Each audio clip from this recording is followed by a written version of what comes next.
C'est un club exemplaire dans ses valeurs. C'est un club qui forme, c'est un club qui éduque, c'est un club qui n'oublie pas la double formation sportive d'excellence, mais aussi préparée à l'après-vie. On est dans une période de contraintes budgétaires, on est dans une période où nous sommes tenus à la gorge et qu'il faut présenter un budget en diminution.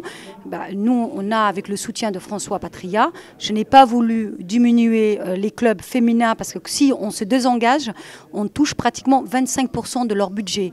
Le club de Dijon du hand, la part de la région, représente 25%. Alors que si je diminue un peu au club de basket, par exemple la JDA, c'est à peine 2 ou 3%.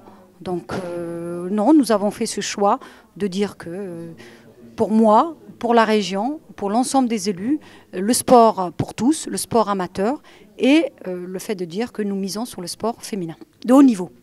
Moi, je suis très fière de ce partenariat. Je suis très fière de la confiance que le président du conseil régional nous apporte, que Safia nous conforte.